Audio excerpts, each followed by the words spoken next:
Hello, everyone. This is your host, Anya Farber of the Zionist AF podcast. Today, we are joined by Israel Lawrence, who is an active reservist. He's currently still actively in miluim. We've used that word before, so that we're all learning that that word means your reserve duty, right? And there's so much to talk about with you, Israel. But the overreaching topic that what we really hope that people will take away from today is like, yes, it's very easy to see the physical toll that war takes on soldiers and their families and the innocent civilians. Now we're talking specifically about what's going on in Israel, the war that evil terrorist monsters started with a sovereign nation of Israel.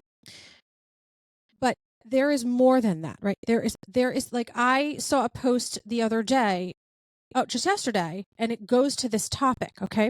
So we're talking not just about the physical things. Like, we can see all the homes that have been hit by the non-stop rocket fire from the north, from Hezbollah, a internationally recognized terrorist organization. That's not what we're talking. I mean, obviously we're talking about today, but that's not what we're talking about. We're talking about the things that you can't see. The psychological warfare, the psychological wounds that happen to those who are thrust into this situation. Now, PTSD, post-traumatic stress disorder, is a real thing. But those who are plagued with it often feel like they have to hide it. Because no country in this world is equipped really with how they should be to deal with this. Now, normally, I can't even believe like I'm saying this, Israel. Normally, when someone returns from a conflict, they're kind of done with their service, or the war has ended, right? There is no end yet, right? Israel is still trying to stop these evil monsters from, again, like, hello, rest of the world, wake up. But there's no rest. And yesterday I saw a video that someone posted, and I hope that this helps, because Israel, I think humans are really good at hiding things. Animals, not so much. So someone posted how his dog can't stop shaking even though the alarm. So Israel has the Iron Dome. So bahat fucking cha to all of you terrorists, okay? The from the river to the sea, the Iron Dome protects us skillfully.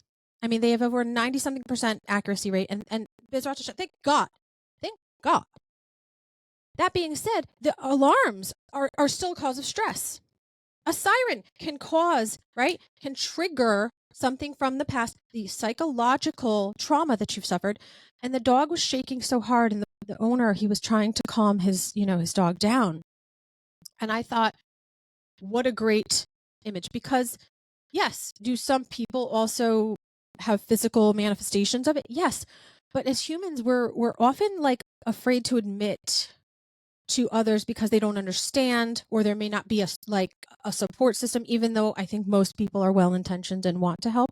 So this issue of PTSD, I'm hoping you can share your experiences, your interactions, and why you have taken it upon yourself to, as if your life wasn't already on hold, and we'll get to that and how that factors into everything, as if you hadn't already put your life on hold for the free world. You've even more so been like, I am compelled to talk about this.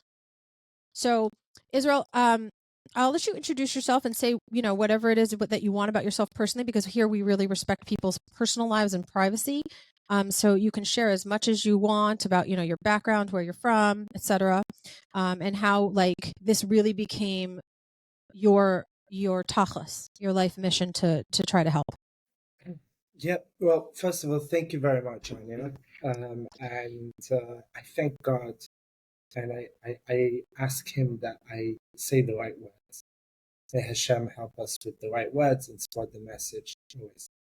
My name is Israel Lawrence, as you introduced me. I'm originally born in Israel, but I grew up in the UK. from the age of 2. When I was 18, I went back to Israel. I joined the military. I joined the Gabati Brigade. I served for about 2 years in the Gabati Brigade. Israel's difficult. Living in Israel can be very difficult financially, educationally, if you want to pursue higher education. So after 2 years of service, I did a year of security in the Western Wall as an armed guard.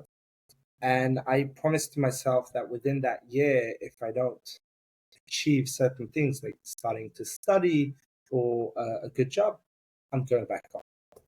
And I did. 2018, I went back home. I pursued a career in construction. I studied civil engineering and site management. And I didn't really think that this will be a thing again.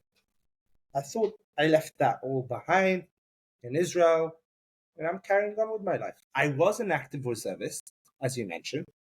I was registered as an active reservist, but I was never actually called to duty. Well, I mean, Usually, like it's this what has happened is unprecedented. So correct, there's many people like yourself that remained on active reserve but never didn't and go back. and maybe did their their 1 week twice a year or whatever the Yeah. case may be if they're living in Israel that they would report to reserve, but it You're was correct. never expected, and I think that's another piece that factors into everything you're going to share with us. And I want to mention again, so you said that you were born in Israel, so you are an Israeli citizen. You were raised in UK, London. the UK. We had another guest from the UK on, and I was like, I don't know, like how to refer to the UK, like because if we're talking on different years, it was like Great Britain, England, like I don't know. Anyway, and there's no disrespect to the UK at all, though they really need to get their shit together as far as like allowing some crazy. Well, you know what? Like you reap what you sow.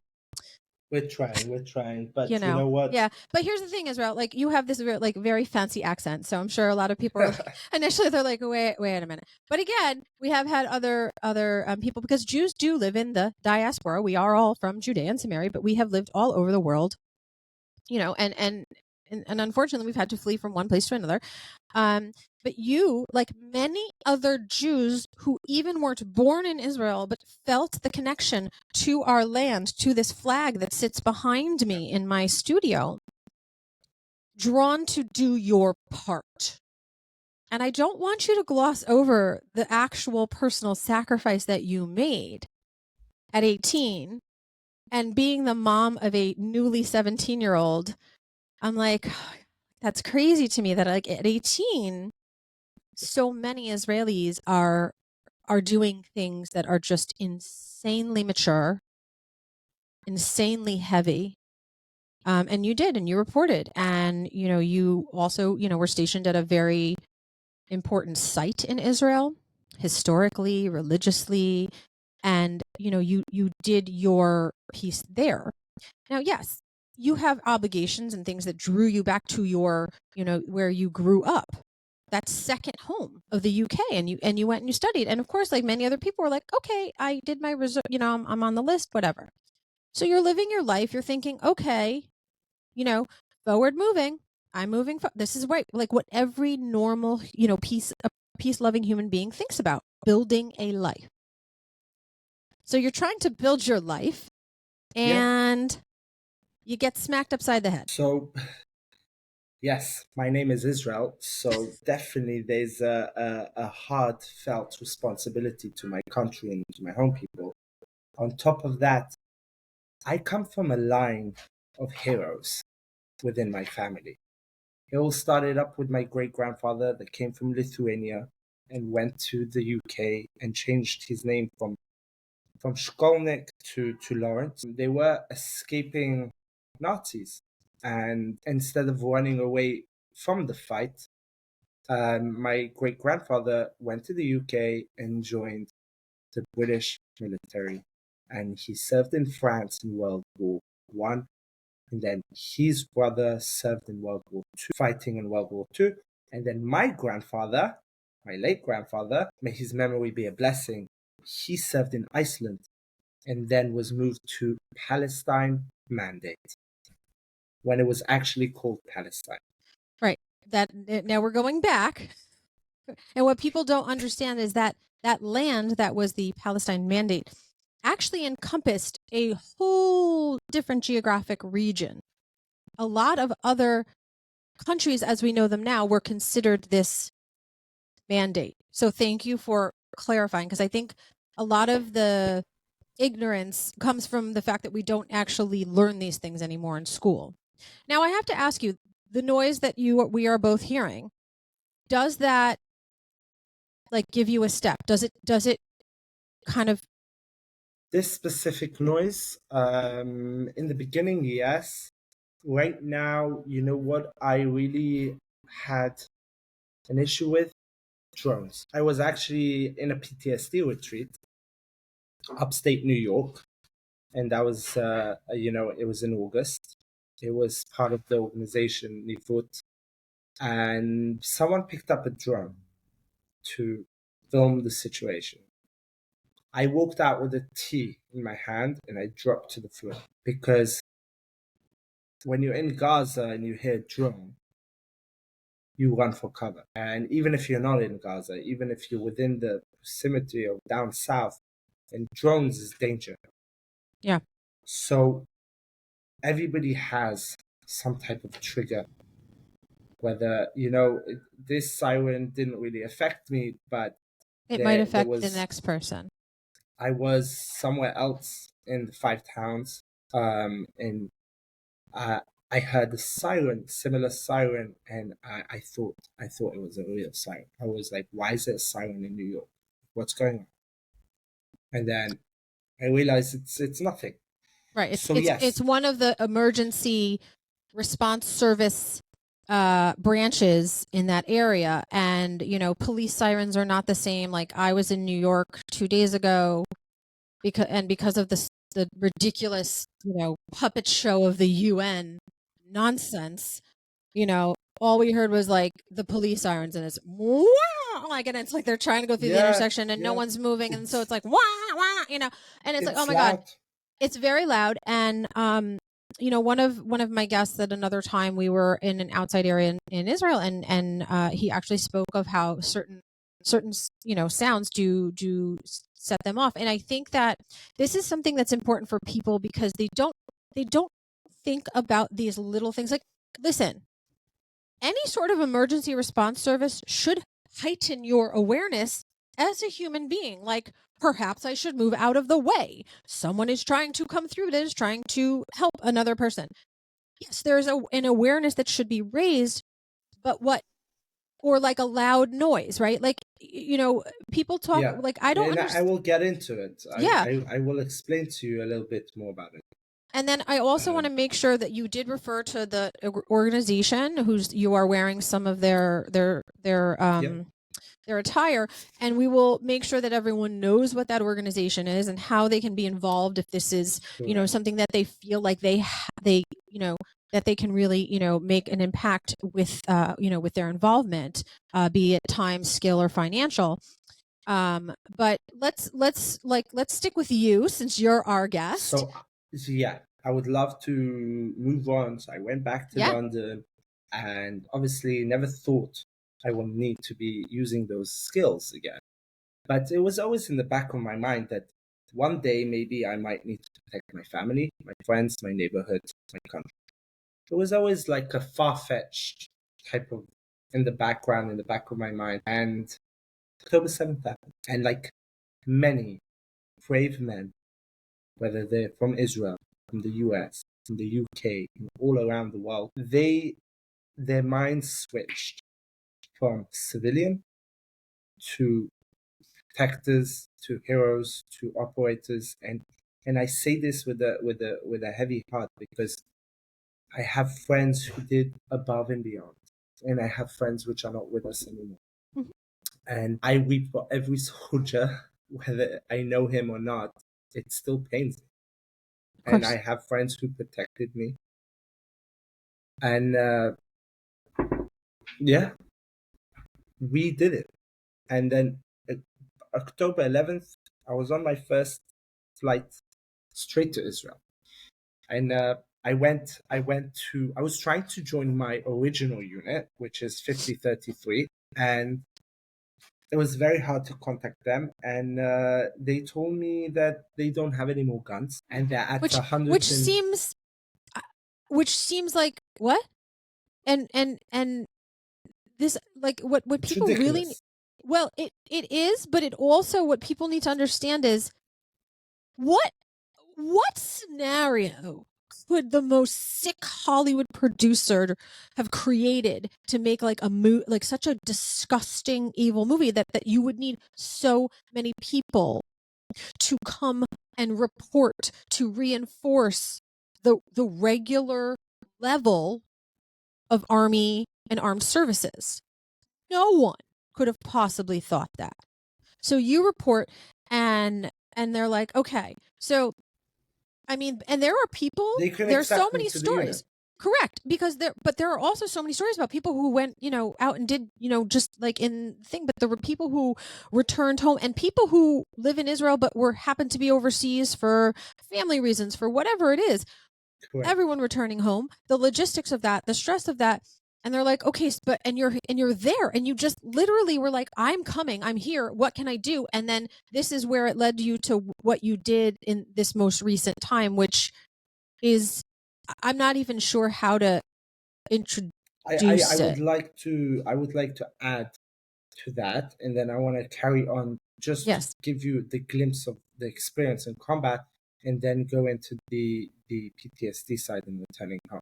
But I would add to that this is the only conflict in history of the world where people, well, maybe not the only one, but people ran towards the war. All our brave men around the world, whether they ran to combat or they stayed here in the US and they operated, giving us all the support we need, all the help. Everything I have in the army is because of people in the US, the Jewish communities, people like you who represent us, and let me tell you something. We can't do any of that if we're not enabled. All I can do is run to the front line. Yeah. But And if I I'm want not to take, enabled, but I want to take a minute and just also shout out a very good friend of ours here on Zionist AF, Daniel Mayil, who founded Unit 11741. And Unit 11741 works day and night. And my phone has been blowing up all morning again with messages from our WhatsApp group. And they have been able to turn over supplies, helmets, flak jackets, new plates for the jackets, drones for the Israeli army to use, night vision goggles, bullets, whatever it is. And the fact that there are people, and so like, I am very grateful to Hashem that there are people like that, with skills and connections far above anything I possess, that are there to support the brave people like yourself who showed up. And they yes, are heroes. Every single one comes up to me and tells me, thank you for your service. And I say, thank you, because we can't do that. And let me go to the smallest amount of help that affected me so much. I'm getting letters from kids in high school, in school, in 12, 11-year-olds. Even I had 9-year-olds who sent me letters with encouragement. Those were the most inspirational, and it gave me energy. And if you look in my Instagram, I took a pile of these letters because not everybody was reading them, and I created a wall. It was called my wall of inspiration, wall of energy, wall of, and every time a soldier was down in the gutters, we sent him to that wall and we told yeah, him, pick a letter and read it. yeah, Because these kids believe in us. yeah, yeah. Um, so I am a very emotional person, as you know. It's We've okay. never met So in am I. person. We've never met in person, but we've had several conversations before we came to record. And you know that I'm not going to apologize because I don't think that there's anything wrong Don't. with it. But I will Don't. tell you I as well cry. that, and crying is okay, and it doesn't mean it just means you're human.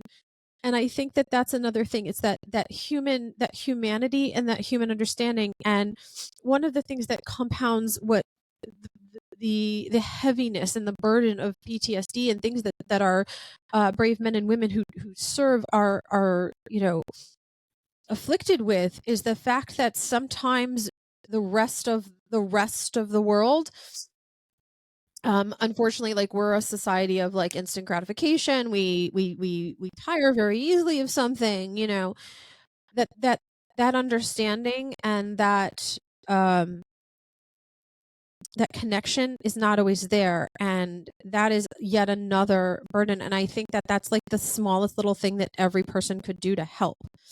So you're serving and you're talking about your strength, like, and again, I mean, it's just so part and parcel, Israel, of people like yourself, that you're just like, no, it's not about me.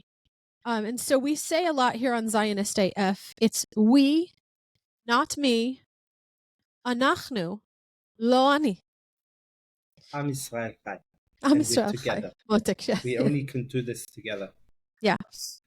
So please, like, tell us more. You're there, you're on the ground, you're getting put somewhere, I'm on the asked to ground. be somewhere. I am not in a unit.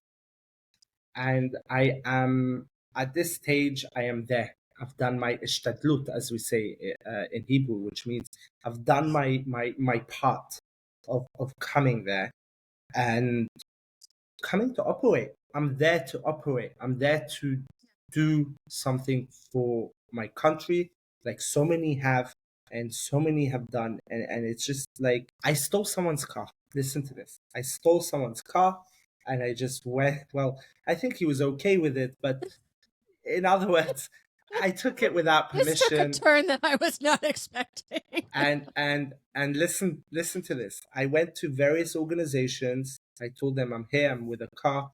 Load me up with gear, load me up with equipment, So you cigarettes, borrowed. food. You borrowed the car.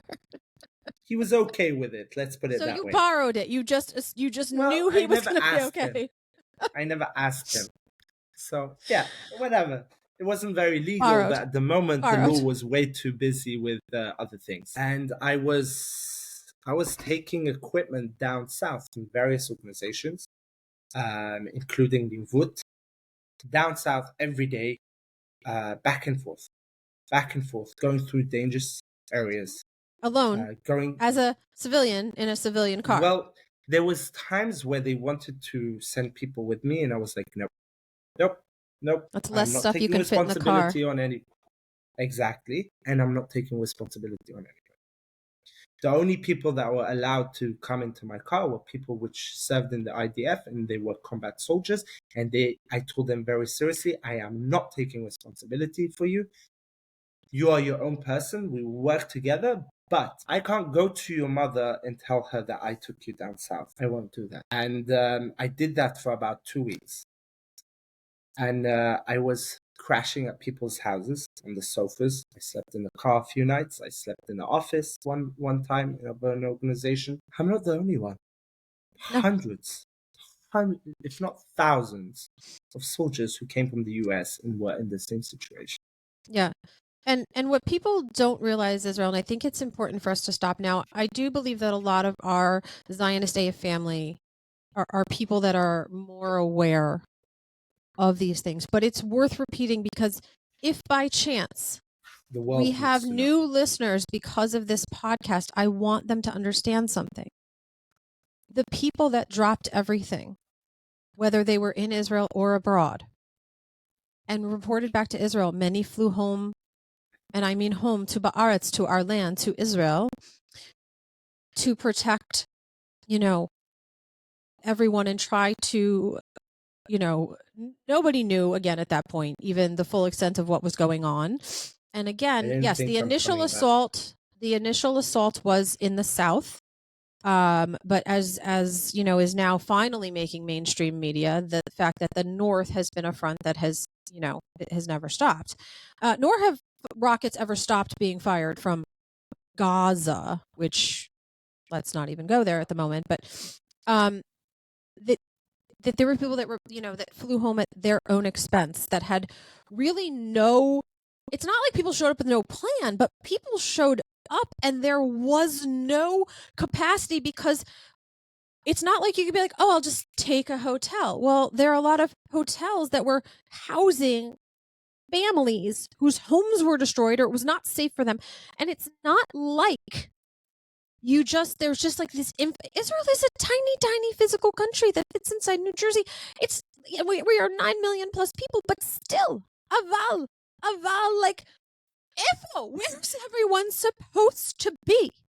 And there are so many stories like yours of people who, selflessly showed up, whether it was to volunteer, going back in reserve, or just volunteering to do this kind of logistic work that you initially started doing because there was not necessarily a spot in your old unit, because many people reported back to their old unit while other people's were reassigned to other units. But there was really nowhere. And it was kind of like, okay, like, we'll figure it out as we go.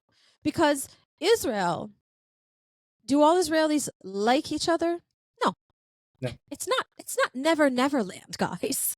I mean, it's the promised land, and it's the land of milk and honey. We have issues. We have issues. Listen, but Israel is the only place, the entire Middle East, where you can like stand out in the street and be like, I hate the prime minister. I think he's this. And that is not me making any statements. Don't even, like, everybody knows like that. Don't even try that with me. But you can do that. And guess what? You don't disappear. You don't disappear. Now, theoretically, where I reside currently, you should be able to do that in this country, and in this country, the only two, democracies here that we're talking about. But you can do that in Israel. But yet, Israel is a family. You don't always like your family, but you love them, and you would do anything to help them. Now, that is seen every single day in Israel when someone is involved in, like, their car breaks down. There's like 6 cars stopping. It's like people are like fighting to help. Like, Correct. I was here, more. And then it's also like, by the way, are you thirsty? Are you hungry? Did you eat? I know you just had a flat tire and you could have come from a restaurant, but do you need something? Or someone has fallen on the street. People are there. People are there.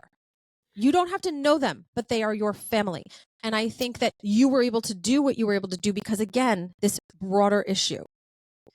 And I think that even though we're talking about all this trauma and all of this darkness and that Israel has faced, the one thing that I want to make sure that people remember more than anything, Israel, is like Hakol ba'aretz, like the heart, halev, like in every single Israeli, right? It's like country.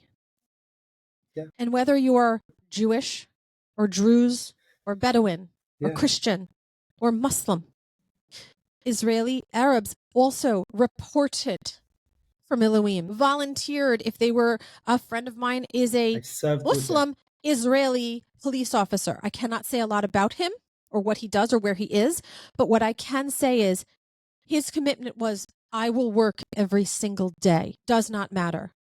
Does not matter how many hours. I will do whatever Israel needs because this is my family. Yep. 100%. Listen, I served with people which are from the Druze, Bedouin, and just Muslim Israeli Arabs. It's a thing. People don't get it, but it's a thing. People associate with Israel and they're happy to live there, and their religion does not make them different. They're part of the homeland. Yes. They're part of the family. And they're happy to be there and don't want to leave. Unfortunately, I don't want them to live either. Fortunately, we have so much hate and so much. It just makes me sad. It makes me sad because I don't believe in a. I grew up with Muslims in London. I grew up with amazing people that we played football with together, and they know what I'm doing right now, and they salute me. They shake my hands from London. The place where, being taken over, as people say, by radical Islamists twisting exactly the faith. You know what? For their own political gain. I would say radical people. Now, but I want to get back into this, and I want to tell you that I fought so hard to get into a unit, and I got really ill. It was a day I got sick.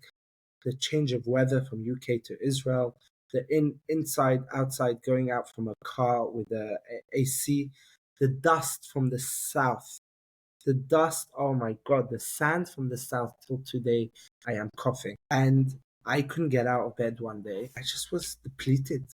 Yeah. It was 2 weeks back and forth. I'm seeing all the things. I'm crying. I'm emotional. I'm depleted. I'm the batteries have gone to zero. And I remember I got out of bed and I remember I just looked up and I yelled. I yelled to God. I yelled to Hashem. Khalas, as we say in Hebrew. Yeah. Enough. I'm done. I'm here. I came here. I've done my everything I can do to get here. What do you want from me now? Put me in a uniform, give me a gun, let me fight. I told him, I am your soldier, put me on your chest. And I yelled at him. I wasn't the nicest person. Listen, sometimes you just gotta yell a little louder to speak over the other noise. And people think Israelis are so angry because they're so loud. And I'm like, no, it's just because we're all so passionate and talking at the same time. You know, what the game is, the loudest person wins. I like that. It's passion. It is passion, and here on Zionist AF never ever apologize, you know, for as Americans would say, like, oh, you're cutting in or you're interrupting. No, you're not. No. We both feel so strongly about whatever topic it is that, like, we are just so on the same wavelength, and we're like pulling and giving and from each other, and we just it's okay. It's okay. Yep. And so it's okay you yelled.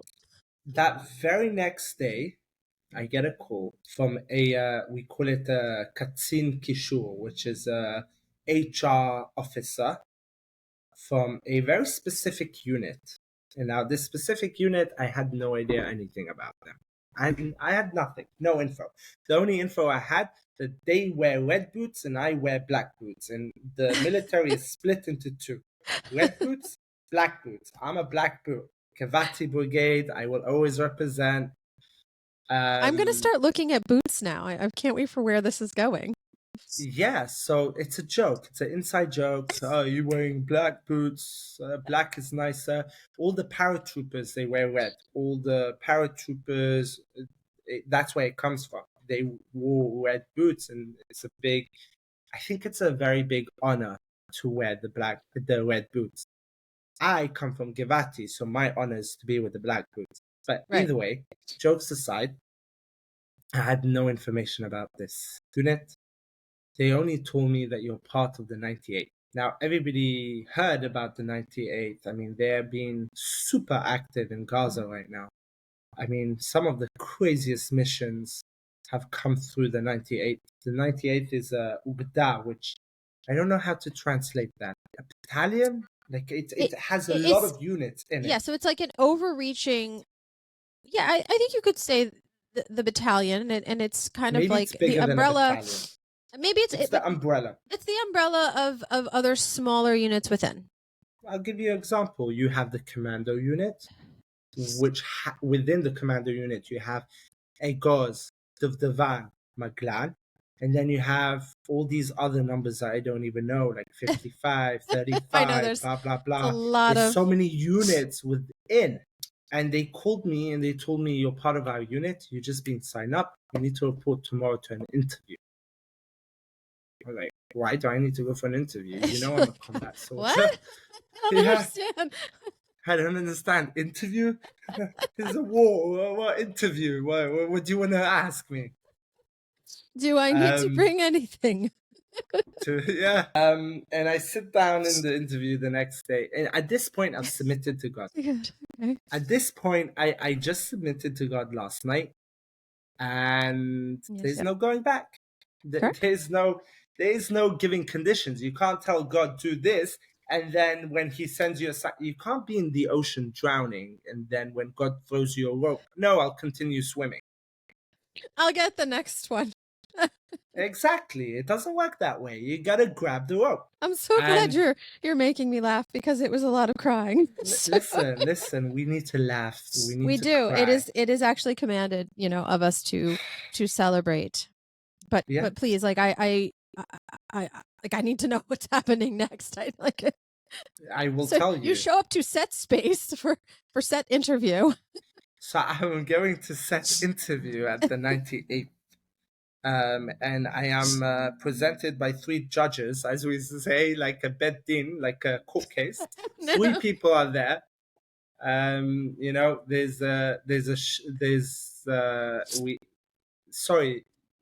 it's the Mempe, which is the head of the company, the officer of the company. He's in charge of about 80 people, 90 people, something like that. It varies. And he's the one that will be like if I'm okay to join the unit or not.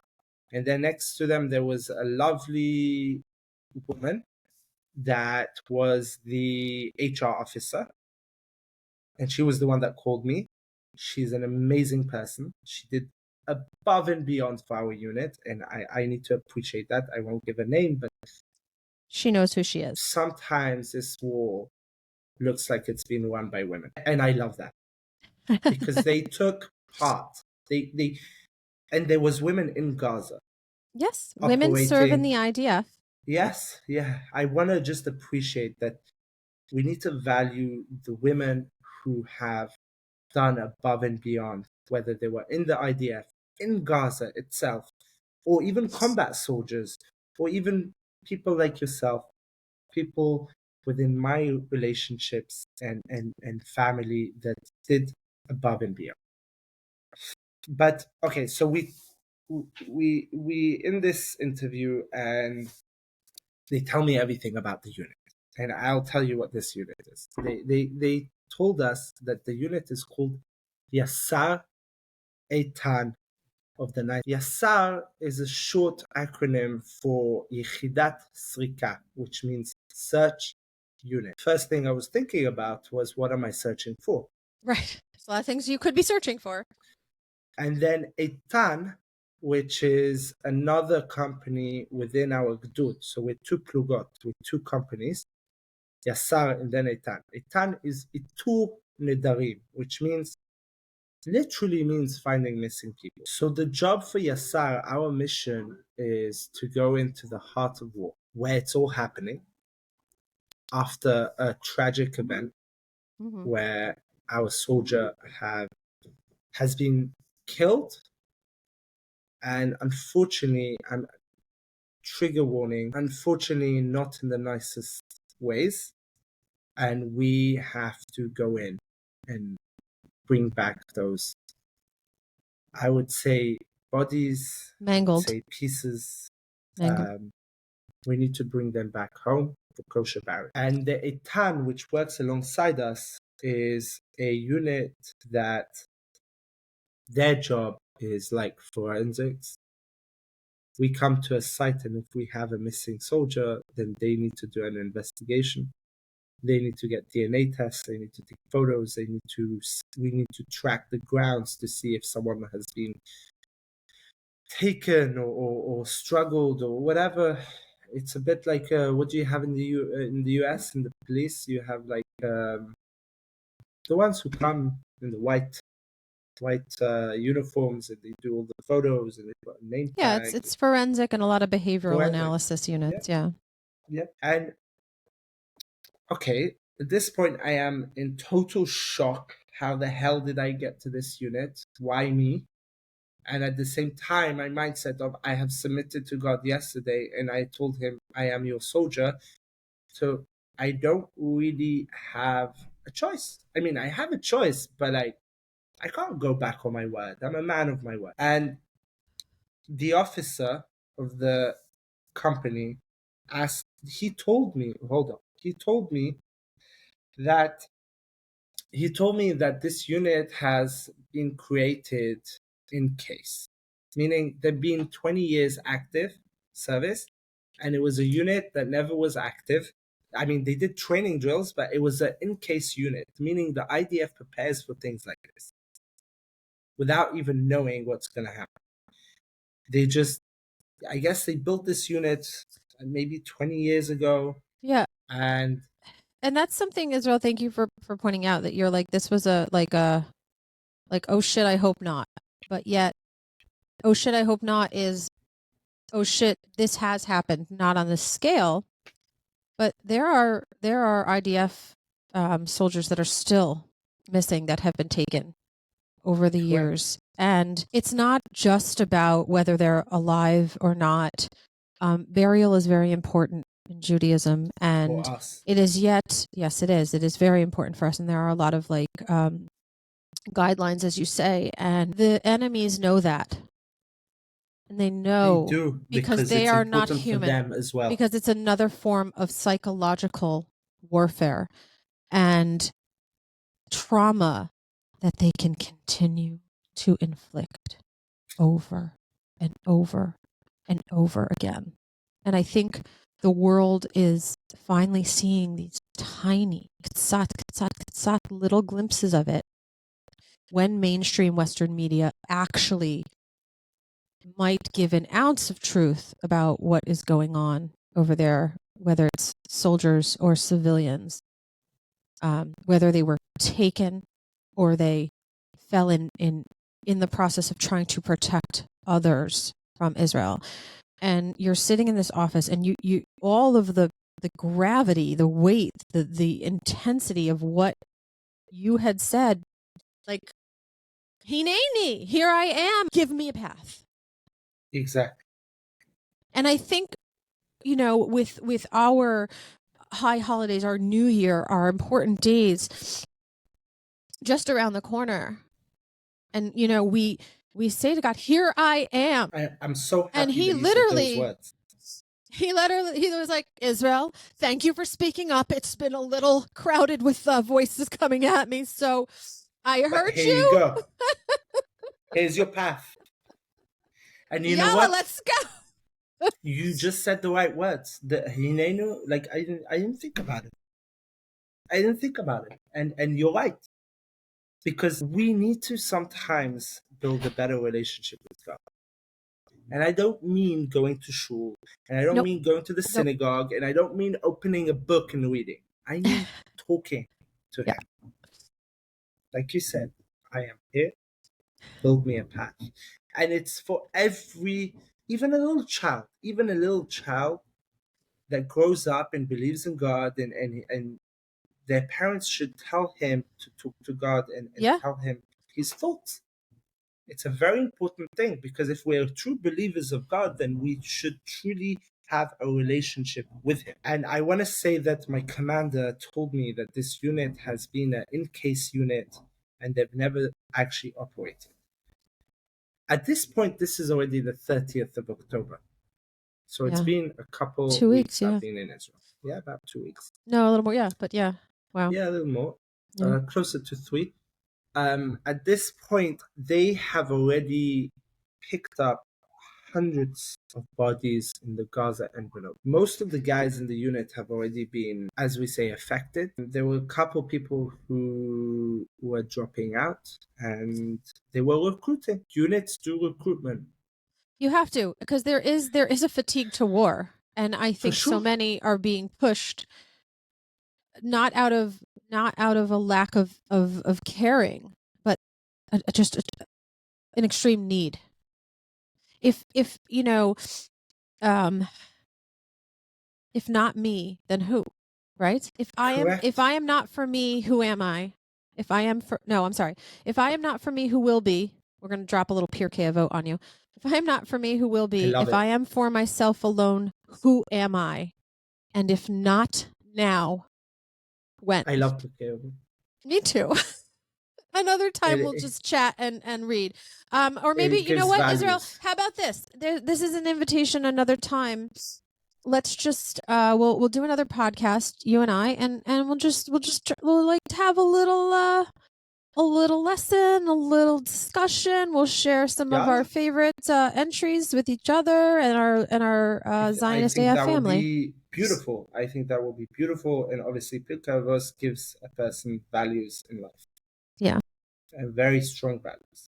But moving on, my commander, the commander officer asked me, are you ready to do such a job? Do you think you are mentally stable to do such a job? And I looked at him with shock. And I paused. I literally paused, and I really wanted to use the right words to answer him because I had no answer. Yeah. What do you mean mentally prepared to pick up on me? You Yeah. just blew my mind for the last 10 minutes. Yeah. And that's your question? Who is mentally prepared for such a job? Who is mentally prepared to go to war? Who is mentally prepared to do any of these things that people bravely have done in the last almost, 11? Where are we up to? I don't even know. 11 months? We're more than 11. Yeah. I don't even know anymore. It's We're coming to October. It's almost 12. yeah, It's almost a year. it's September 25th today. So we are like Closer 11 to months and 12. 3 weeks. We are almost at 1 year. And I threw back the question at him very rudely and disrespectfully, and I asked him, "Are you ready? Can you mentally do this job?" And he looked at me and he didn't answer. And then I carried on, and I told him straight out in Hebrew, "May Hashem give me the strength to do this work right now." And I carried on, and I told him, "May Hashem give me the strength 10 years, 20 years, 30 and 50 years, and may my kids not see these traumas." And there's a beautiful song that carries on with me that goes along, שילדים שלנו לא יחשו את השריטות שלנו. And then our kids should not inherit our scratches, our burdens and our wounds, yeah. And our wounds. And when I hear those songs, and I don't have kids, and I strive to be married, Bezat Hashem, and I strive guys, to I have believe kids. this is the point where we now know Israel is eligible. No, any ladies out there? I am not single. Okay, never mind. I am very occupied. Oh, okay. We'll have to talk about that off the air. Off air. A very lucky woman. A very lucky woman. I am lucky. You're both lucky. I like that. Oh, God. That's the perfect thing to say. Good job. Good job. I know I am very lucky because I met her through this war, and this is why. Anyways, we're not getting into it. But you know what? That's exactly what we're talking about, though. And you and I met through IVC, the Israel Veterans Club of South Florida. So Correct. Aaron Rose, you Correct. are a tzaddik of tzaddiks. He is one of the most humble people I've ever met. And like he's a good friend now.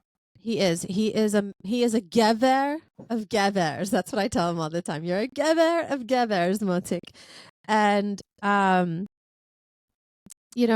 this is how we are doing this, right? We, not me, anachnu lo ani. And you're like, exactly. May God give me the strength for my future children, but not just for your children. You're like, for the children of Israel, for all of us, for my son, for your future children. Correct. You're like, yeah, I can't answer, do I have this? So all I can say to you is, may Hashem give me the strength. God will, this is the derech, this is the road he put in front of me. Therefore, he will give me what I need. You know what? Sometimes there's signs. Sometimes you see a good derech. Sometimes you don't. Sometimes you don't see it. And you get frustrated. You get very frustrated. Why am I not on the path? And you're like, you know what? Like, you just need to change the mindset. Yeah, it wasn't the right path. Opportunities come in front of your face on a daily basis. God gives us signs all day long to do good, to become better people, to be better parents, to be better Jews, to be better human beings. You just got to know how to take those opportunities and see them. Yeah. If you're not able to see them, if you're not able to look at good positivity and good vibes, then you won't see them because your mindset is negative. Yeah. And that's why I wish people will get out of this, that they should change the mindset to positivity, build a relationship with God, and they will be successful and they will do great things. And I wish that we all see those things. But I just want to get into this because then I will just skip into it. That very day, I was given a uniform and a gun. And all my stresses that I've had since the 7th of October, it felt like a relief. Oh my God, when I tell you, the second I put that uniform, I felt all the weight fall off my shoulder. Which is crazy considering what you were about to embark on. I felt like now I can chill, I can relax, I can do what I came for.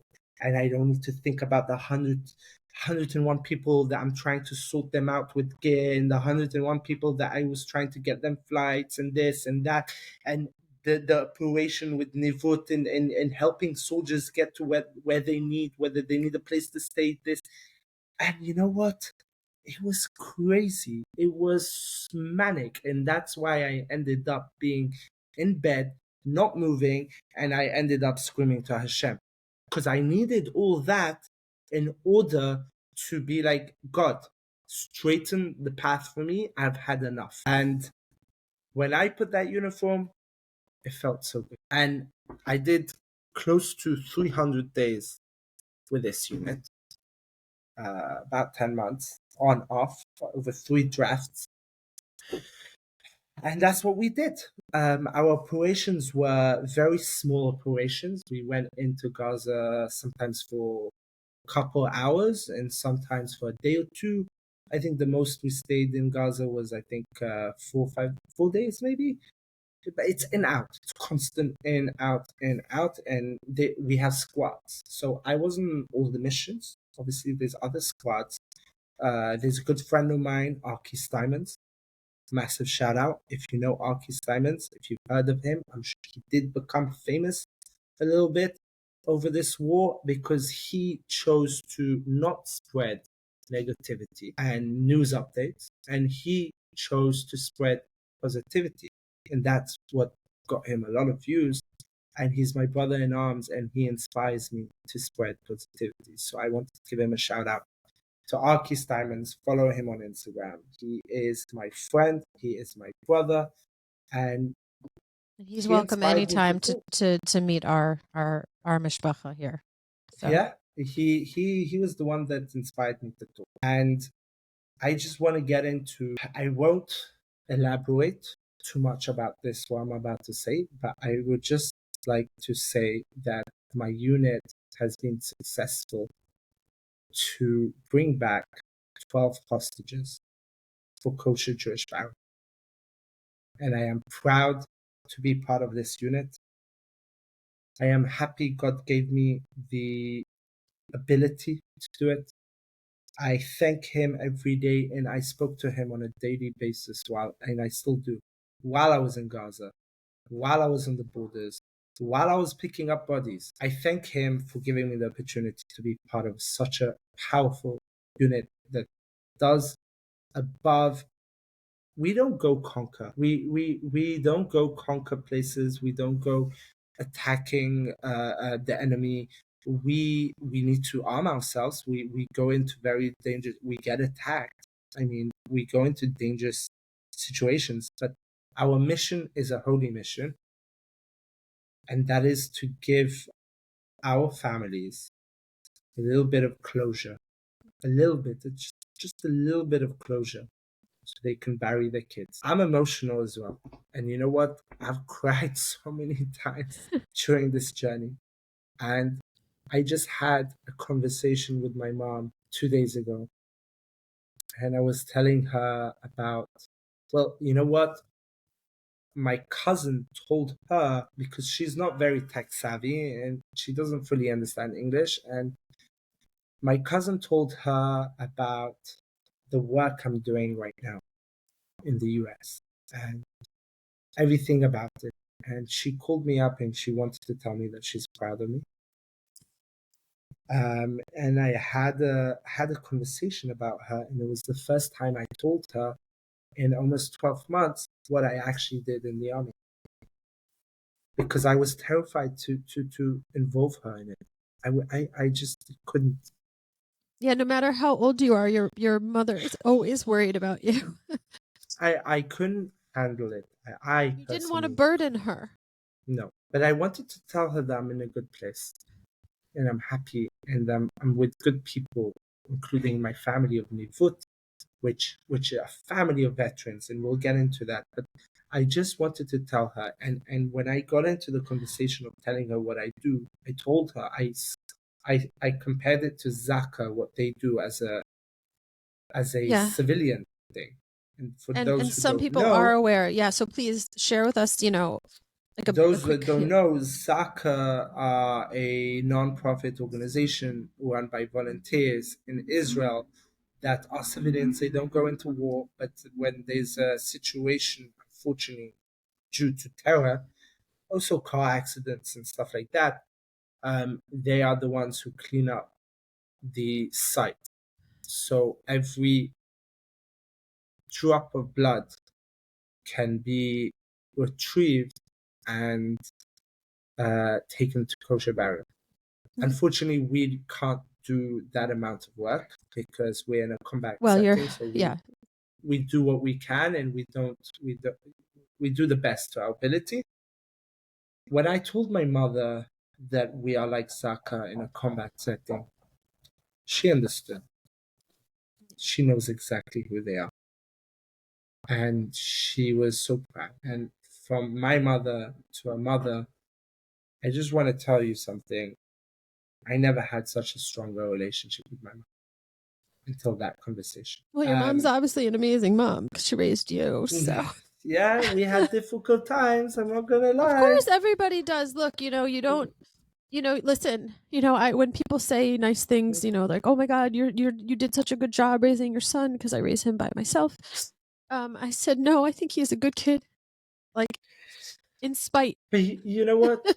In For spite. years I was angry. For years I was angry, and then I grew Well, up a and I lot of realized teenagers are.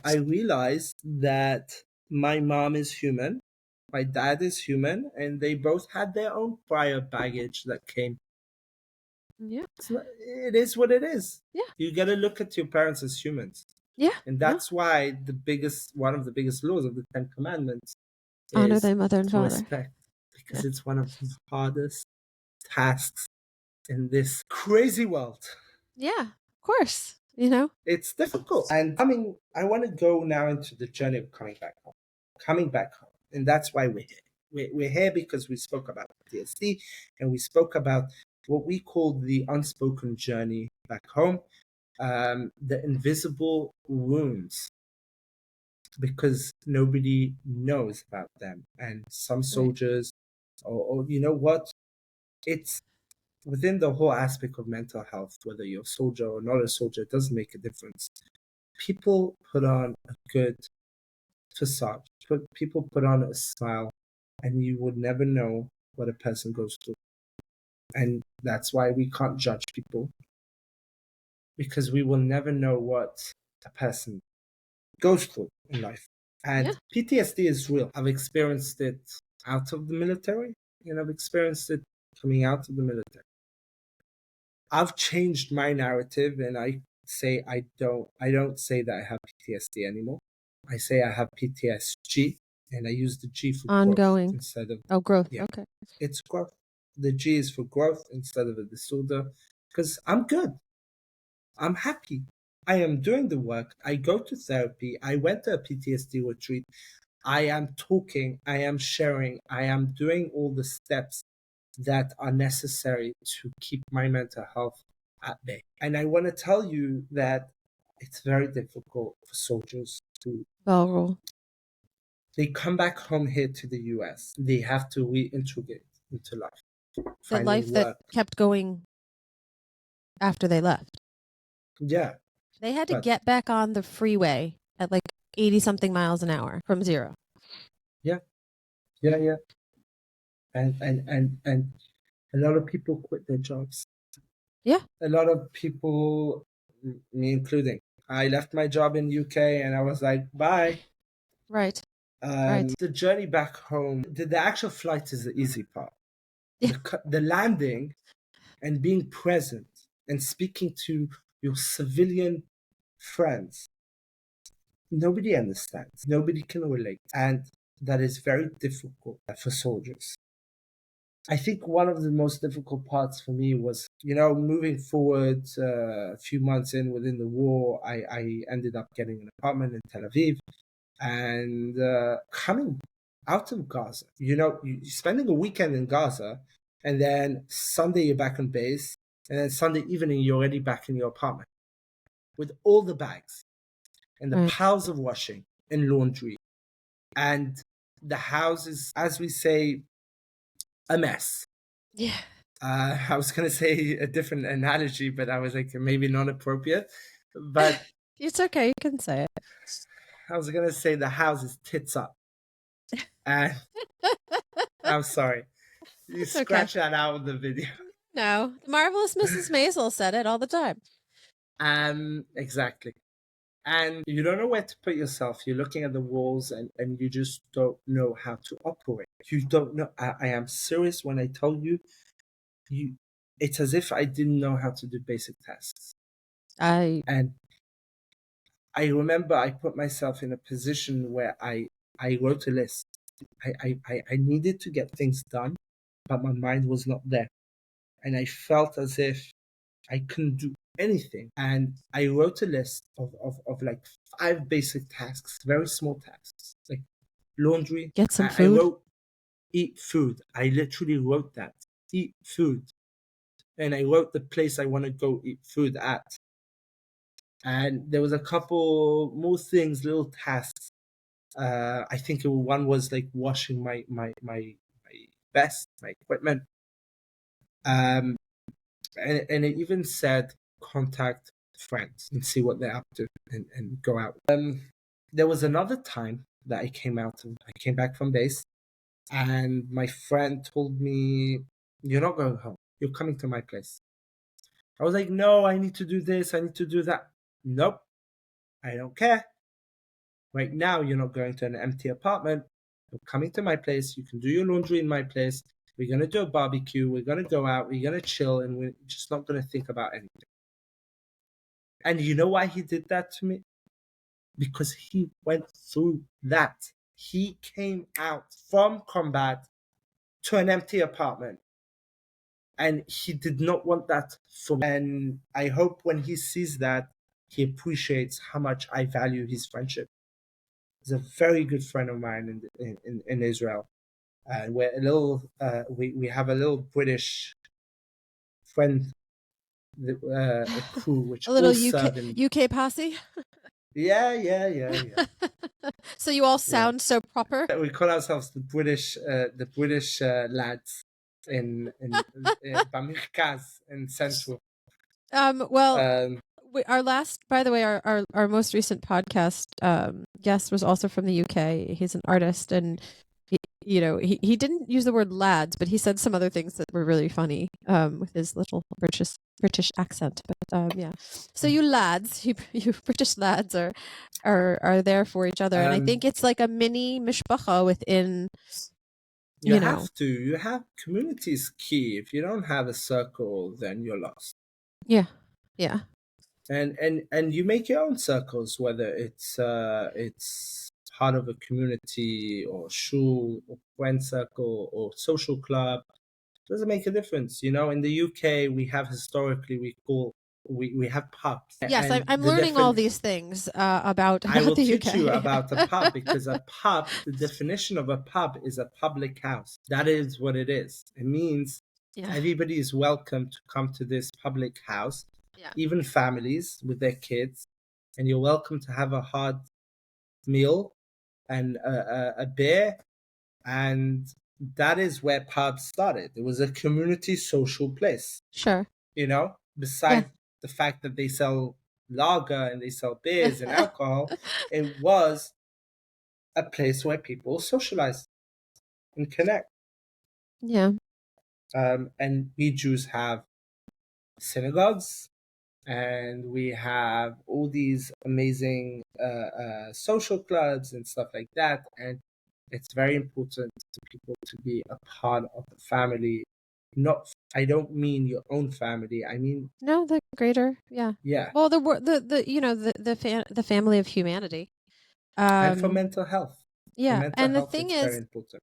one of the things that I think, Israel, is so commendable, and kol hakavod to you for that, is that you are not just speaking out so that you are reminding people that this is a real situation. There are people that are actively dealing with this every single day, and I think the organizations that we are going to attach to this website, like, again, we'll refer to the organization that you are sporting the name right there on your chest, and groups like the Correct. IVC, right? These grew out of, it's like your unit. The oh shit, I hope Correct. not, but we better plan. And it was people realizing if they were suffering, others were too. And again, I think it goes back to, yet again, we, not me, anachnu, lo ani, Yeah. and And that I we wanna, have to be there. yeah, 100%. It's listen, the biggest issues, I don't want to get into like politics Nope, it's or really not why about this that. happened, That but now's let not me the time tell you anyway. But something. yeah, Let me just tell you a quick one. When we are divided, we we're are an weak. easy target. When we are together and we work as a team, we are non-stoppable. Nobody can even try. You know, And yeah, I see. This is the thing. It's so funny about, like, Israelis and the passion. Um, when we've been talking, and just everything that we do here at Zionist AF and the different programs we try to call attention to, I had this like memory that kind of came back to me. Now, not everyone is going to know what I'm talking about, but when I grew up here in the U.S. In the Northeast, there was this group. And shout out to our friend Paul Faust, who is a very big supporter of IVC down in South Florida. He and I randomly somehow got on this topic about Safam. It was a musical group of like middle-aged dudes from Massachusetts who sang Jewish music, and they sang in Hebrew and in English. And one of the songs they had, there was this lyric: "We are one. Do not try to separate us. We are one, like the waters of the sea." And I thought about that, and I was like, you think about, by the way, the ocean, and the sea, from the river to the sea. You know, I know which sea, and I know which which river. one? Yeah. Well, my favorite answer to that, one of the Can idiots, we was, "It's test you like an that? ocean." No, it's like an ocean. And I thought to myself, you know what? There's just no hope for her, because like I don't even know how to respond to the sea is like an ocean. God. It's like a river. It's a small thing that's like water. There's water in it. It's a river. Oh dear God. Sad state of affairs on the United States educational system. But I digress. No, but so we are one, right? Like the waters of the sea. Correct. Waves crashing in and out. Sometimes the waters are rough, and sometimes they're calm, but they're always mixing. Yeah. And I'll tell you another thing to add to it. If you take an X amount of water and you kind of separate a little of the water aside, that little drops of water that you separated won't do very well. They will integrate. They will, like, get evaporated and whatever. But when it's a whole body of water as one, it keeps strong. And you're 100% right. Yeah, yeah. Together. And if we don't do this together as a family, as one entity, we don't have the best chances. So, because you're being so brave and speaking out and willing to come on and talk, can you tell us a little bit about the organizations, the newfound families, the mishpacha that you have found that have been helpful, and how, like, let's help direct people. How can they help? How can they get involved? How can they perhaps even invite you to come and share with them? So let's start off with my mission has been, once I came out, to advocate. I feel like it's my responsibility to talk and to share, and it's my responsibility to help as many soldiers which are going through the same thing The same wherever thing. they are, whether they're in Israel, whether they're in the UK or in the US, to help them succeed, because they are successful people. Any soldier, any person that is willing to sacrifice himself has the ability to be the most successful person in life. And I feel like they deserve the biggest chances of life, and whether they need whatever they need, they should receive. Now, Nivut is a non-profit organization that was, I'm going to go back before it was a non-profit organization. Nivut has been my friends and my family from 2014. When I first served in the army, when I was 18 years old, they were there for me. There was plenty of other organizations that were there, and I want to say to the world that all the organizations that will hear this podcast and that have helped me, I thank you for everything. And I'm so happy that I was involved with all these organizations. But Nivut, they were with me from day one of my service. They actually housed me while I was first came to Israel at the age of 18, and I didn't even know As where a I'm lone going. soldier, yeah. Yeah, as a lone soldier. And I didn't know where I'm going.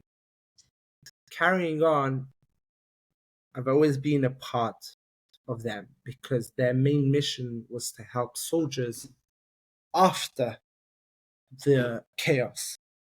Also during, but mainly after, which, not a lot of organizations really are a family where they do above and beyond, and it's run by us.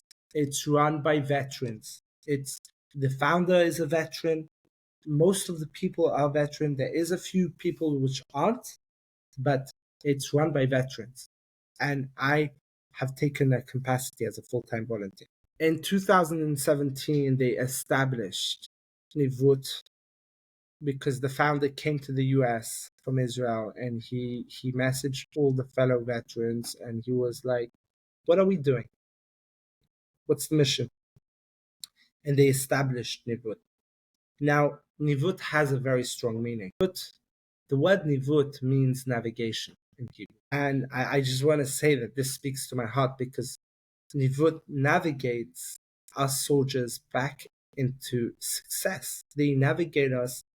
It's funny because we did a very successful bike ride on Sunday up in Jersey, and I just want to thank everyone which was involved and all the riders. If you ever hear this podcast, thank you for supporting us. Thank you for riding. You're going to obviously share the link with them so they can, and everyone at Nivut, if you guys are saying, hey, I like to ride my bike and I like to do good. So come ride next year. So we're going to put all the information about Nivut and how to get involved in different ways, whether it's the bike ride, whether it's volunteering, whether it's, whatever it is, that is the point. That is the point of this podcast. That is the point of this mishpacha, this family that I said, like, okay, like when I said on our podcast existed before October 7th. And we, maybe we focused on some more trivial aspects of Israel in the grand scheme of things. But somehow things always evolve to food. Israel, at some point we'll have to talk about food, but as Israelis we like to eat. But but here's the thing. There are ways, and I say every day I get up, Shema Yisrael, Adonai Eloheinu, Adonai Echad. What is it today that I can shine a light on? Because when everyone shines a light, when you shine a light, you also hold up a mirror. And together, again, here, I'll go back to it. We, not me, anachnu lo ani, are like it's brighter and brighter and brighter. And when we all shine a light about good organizations and people that are doing and ways for any single person, adult, adolescent, child to be involved, whether it's like, oh my God, I work at an elementary school and I would love to have my students. By the way, I teach at a Catholic private elementary school, but my students are going to write these letters to these soldiers because they deserve that. And I want these kids to learn what it means. to serve and to sacrifice. And in the United States, we do not mandate service. And it is a shame. And I think that goes to unfortunately, the apathy of many because they don't understand what it really means. And that's why Israelis are there and report and continue to report. And I just saw something today about more units being called back again to go to the north. Because of that nivut, IVC, there are many other organizations. And if you are doing something to help, you are always welcome on Zionist AF podcast to come and to share the light that you choose to shine for the world, because people like Israel are being brave enough and saying, I am here to be a vessel. Like Haderch Sheli, my road, my path is this, and I will stay on it. I love all the noises. It doesn't matter. You want to know why? Because nothing will stop.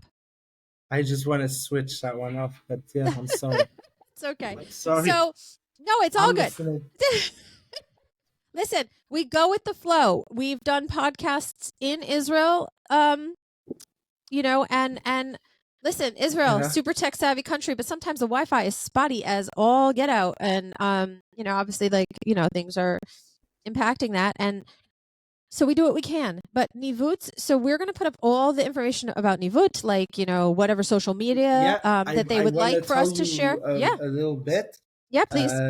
So you can look us up, nivut.org. Well, they're going to have the links, so it'll be all good. I will also give you a personal link to my fundraiser under Nivut, which will enable me to be able to do more stuff under the budget of Nivut. And okay, so Nivut. So I was talking about the bike ride. Now I just wanted to say that we were putting the signs for the bikers where to go with arrows. Yeah. And then I looked at one of the signs and I was like, Nivut, navigation. I took one of the signs and I told the founder of Nivut, and I was like, take a video right now. And I said, I was holding the sign and I was twisting it around and I was like, we will navigate you to success. The things they've done for us, and the reason I've come to the US has been because I was the last weekend of July I was in Gaza. The last Shabbat, it was my last operation up until now, obviously. And when I got out, I saw a post on the Nivut, one of our chats, that they're hosting a PTSD retreat upstate New York for 4 days. It wasn't on social media. It was private, just for of course. It was for a lot of reasons. It was like not everybody was applicable to come to this retreat. It was very specific to very intense situations, and mainly people who came out freshly out of Gaza. And I called up the founder and I told him, I will be there. I'm not asking you whether I'm even accepted or whatever, what the costs are. I am going to be there. And he was like, great, you deserve it. And I did a little fundraiser for myself on GoFundMe to pay for the tickets, to pay for the flights to get here. And God, the amount of money those flights were. Yeah, well, I mean, I was in crazy. Israel at that time, and yeah, it's crazy. The flights have shot up the roof. And so this is what Nivut does. Nivut helps. They have in-house therapists. They have people which work in the VA, which work with veterans from Afghanistan and Iraq. They have amazing people who spend day and night to make sure the soldiers have everything they need, whether it is group therapy, individual therapy, whether they need assistance financially. Now for the Chavim, it's a big thing. Yes. There's families here of soldiers, like little young couples, who need help financially. Yeah. Because the Chagim, our festivals, are not cheap. We all know that. We have a lot of them too, and this is like a very busy time of year. And some of our spouses and our couples and we have group chats just for wives. to empower the women and to help them. And we have soldiers which are women as well. And the point is that now is a very sensitive time for a lot of people because they need to keep up with these festivals. They need to keep up with the expenses of buying new clothes for their kids and the expenses of food. And let me tell you something. I have seen a struggle with people, and they deserve everything because they put the uniform on them. Mm-hmm. Yeah, absolutely. And the thing is, there are so many ways to help. And I think, there are certain periods of the year where people are thinking more about this. And, believe it or not, obviously the United States is a very, Christian centered, Christian driven nation, which there's nothing wrong with that. But along with that comes this idea of people start talking about, if you are living in the United States, anywhere in the United States, especially if you're shopping in larger box stores or something like that, you notice that the Christmas decorations and Christmas regalia are already out. Yeah. And I think that it's wonderful that people are looking to celebrate, because it is actually commanded within Judaism that you must celebrate and you must bring joy and find joy even in the darkest of times. It is actually commanded of us that we must bring happiness and celebrate whenever possible, because there are those who are unable to do so. And that being said, I want to express this to our Jewish allies, our Zionist family members, that this is a way for you to truly celebrate all that is the holidays, the idea of giving, the joy of giving, becoming part of something. I think it's wonderful that a lot of people will, volunteer in a soup kitchen around the holidays, be it Thanksgiving or Christmas or whatever it is. So here is an opportunity for something that you can get involved with, because someone who has made a sacrifice, and please understand this. And again, I don't speak to our Zionist AF family. I am speaking outside of our bubble right now, that what is going on and what Israel is facing and the evil that they are fighting is not, it's kacha hakol, it's the freaking world. We are literally fighting for humanity. And all I'm saying is, take a hot second, oh my God, and think about it. One little thing that you do could make the difference. You said when a soldier was down, you said, go to that wall, the wall of hope, the wall of energy, the wall that reminded you why you are sacrificing, forgetting to eat. God knows how long. I mean, you guys not, the little things like a hot shower. I remember at the beginning of the war, watching people bring these trucks of washing machines to the soldiers that were outside in the envelope. And I'm like, aval ma, because look, I understand that we suffer in our 3-second attention span society of fatigue, but I beg of everyone, we're tired of this too. I am tired of saying the same thing over and over and over again, but I will. Lama, why, you ask? Kacha. Because when you yelled at God, and he's not mad at you, clearly. No. He was like, thank you for speaking up, Israel. It's not that I'd forgotten you, my dear friend. I had just, it was a lot. God had a lot of noise. And he said, here's your derech. So God has showed me that my responsibility is awareness, continued awareness. But I'm not sitting here oh, woe is me, because the one thing that we are not, never have been, and never will be is victims. We are not victims. I am not and fighting against nobody within our organization, and including myself, will allow be a victim. We are not victims. We are very successful people. We are very strong. PTSD does not mean you are weak. Yes. And one of my posts in Instagram, and you know what, it reached a lot of people, including someone that got invited me to speak to their community yesterday. They approached me and I spoke to I think there was like 50 people. I spoke yesterday publicly, and you know what? I have to read this. I'm sorry. I have to. Yeah, no, bring it up. And the thing is, You know what? we I are am going to going to read shine the it light. out loud. Please. By the way, you can all follow me on Oh, we're having all the links. Don't worry about saying it because Okay. one, it comes up. We have a whole section and all the links that way people could click on them. So right? I We put make it easy. We make it easy for people I to find put you. I put a post. I put a post up, and it's called Common Myth. PTSD only affects the weak. Soldiers with PTSD are dangerous. Talking about the war can trigger PTSD, and then it moves on and it gives a positivity to it. The truth: PTSD can affect anyone regardless of strength or resilience, and we are very strong and successful people. We are resilient. Most soldiers with PTSD are not violent.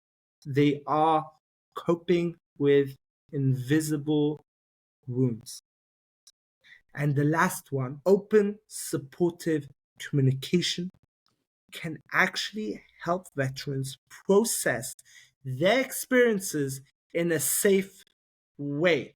Obviously, everybody's in a case-to-case, and I'm going to go up to 3 things. And those 3 things happen with my family, which is support, community, and healing. Without all that, we are struggling. So, that is 100% true. And I think that, you are willing and ready and able to talk to any group. So our Jewish allies out there, our Christian brothers and sisters, we are very much wanting and willing to bring you into our world.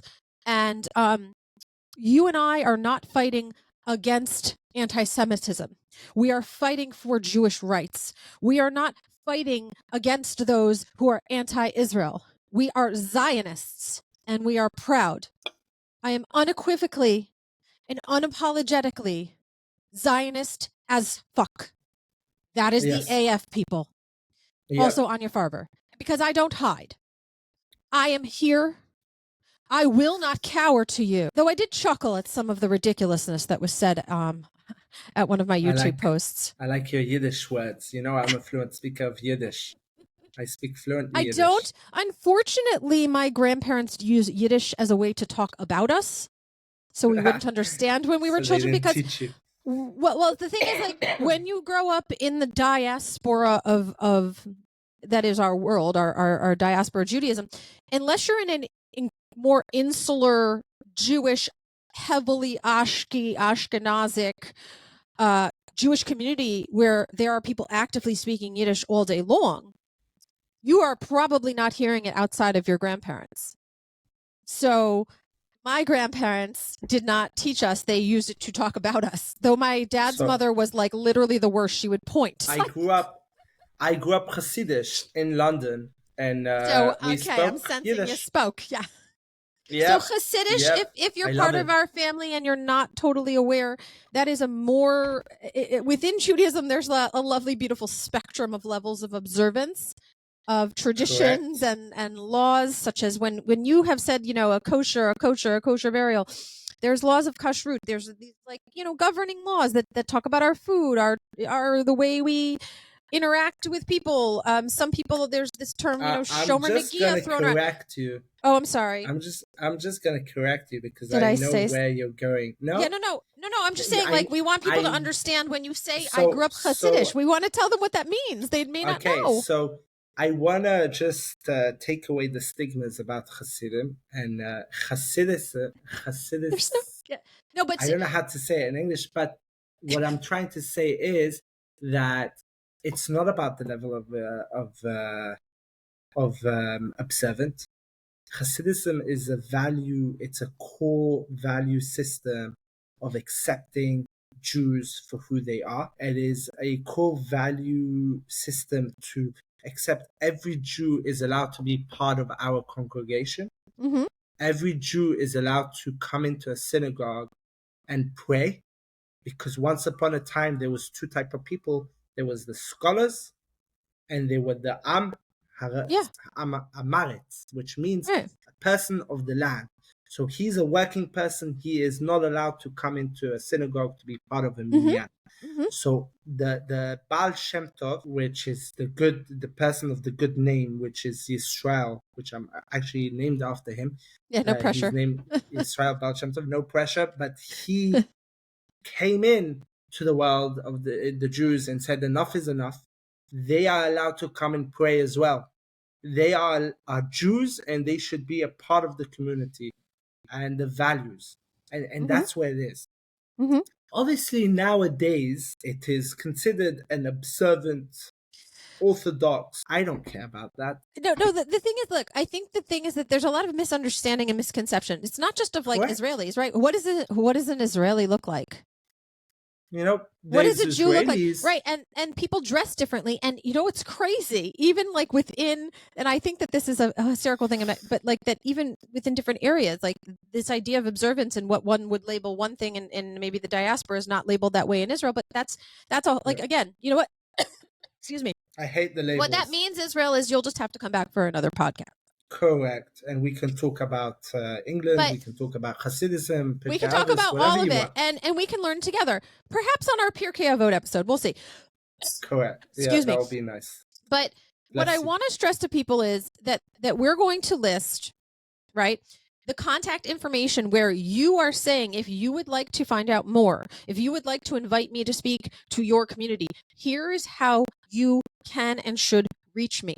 If you are interested in some 100%. of these organizations that have either recently been established, like IVC, out of the need from the Iron Swords War, or Nuvot, that was existing before, because you talked about some of the support that they were able to give you before this current Correct. war. Yeah. But also, what are they doing now? And listen, there is always an open invite. And if you're someone who's watching this podcast right now and you're like, oh my God, I want to share with you about something that I know, another organization, please, you are welcome.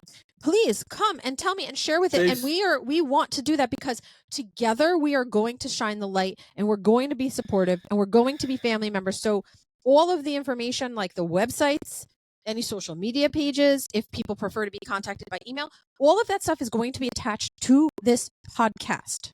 Amazing. Amazing. And I will tell you how you can support. Well, yeah, please give us Putting give us soldiers on a platform, donating, because this PTSD retreat, which we're gonna do a few more for other. Well, listen, things other cost soldiers, money. This PTSD retreat costed $60,000. Oh yeah, and the thing is, you need professionals. You want the right professionals, and there's a lot of things involved. And so, because this need is not just over, right? Israel, did you just snap your fingers? You went to one thing, and now you're just like, oh yeah, I'm good now. No, because that's not how life works. Like, life is messy and complicated and full of layers, and we are very, layered people. So what I want to do today is, because I feel like, Israel, I could literally ask you questions all day long, but you have things that are important that you need to do, and I know that. And we hear, and I want to make sure that we turn this around and get this out for everyone as soon as possible. Amazing. So I want to, as we're closing, I would like to put something on, and the reason I want to share this, I mean, there's a little bit to it. So we've talked about this idea of community and support, and one of the idea of when IVC was on, Aaron and Maor were on, and they said some beautiful things. They turned trauma into triumph. Yeah. And heroes were born from the darkness. And because we are taking care of one another, and there are so many images and things that you see when it comes to this evil that has attacked Israel, you see these images of families welcoming soldiers home, of kids blessing their fathers before they go off to reserve duty, and communities blessing their soldiers. And there is a Mishaberach, and there is a very talented singer, Eli Levin, who I'm trying to schedule with, and he is a gracious human being, and he has agreed to come on the podcast. We just haven't quite had the ability to schedule it yet, but he has one of the most moving versions, and I'd like to have it on as we end our podcast. And so I want to say to you, because I think I'm about to turn from teary to full on ugly crying, that I thank you from the bottom of my heart. And that you joining us helps give me the strength that I need, because even though I did not make any of the sacrifices that you did, it is sometimes taxing, and all of us suffer from exhaustion because sometimes we feel like we're screaming and asking and pleading and no one's listening. But God is always listening, and he shows you things, and he puts things in your path and signs, and you are one of those things, Israel, to me and to many others. And so I thank you from the bottom of my heart for joining us. And anything else you want to say? Because I think that I need to just... Yeah, you've said it all. I just want to wish everyone that listens a wonderful Shana Tova Mituka, and may you be written in the books of life, and may our country be written in the book of life. Our people, the Jews, may all these wars end. We have had enough. Hashem, I have had enough. We have had enough. Speak, die. I tell Israelis, don't say that to your children when you come to the U.S. People don't know what that means. And I would like to wish everyone a wonderful Shana Tova Mituka, and may Israel see peace. May our Jewish people see peace in this world, and may all wars end in this world. May we be better people, and may we have Mashiach right now. Amen. Amen. And I thank you. Thank you for giving me the platform. I thank Hashem for putting me on your platform. I thank you for putting me on your platform. I am so grateful to people like yourself. We cannot do any of it without you. Thank you. I'm sending you lots and lots of hibukim, lots of hugs, virtual hugs. A happy and healthy and sweet New Year to you and your family. Amen. And thank you to Eli Levin for singing in the background. Thank him. He's amazing, and there's many versions of it. It's called the Misha Berach. If anyone wants to look it up, you can transliterate the letters. So Israel, thank you so much. All of the contact information that you have agreed to share is going to come up in our description section, and everyone knows that. So amazing. Toda rabah, lehitraot. We never say goodbye at Zionist AF. We only say lehitraot. Okay, so I'm going to end this. Don't close out until it says fully uploaded, and I'm just going to call you real quick on the phone. Okay. That was emotional. I know, and I'm sorry. You know what? I've cried so much this month. I'm just all out of tears. I know. I know. I'm out. I cried with my mom. I cried with my girlfriend. I put mascara on too, so I'm a little concerned. On Sunday, I kind of broke down and I cried with my girlfriend. And that's okay. It's been an emotional ride. And you know what? So I'm calling you right now because I'm going to close this, but don't close out until it says uploaded. Okay.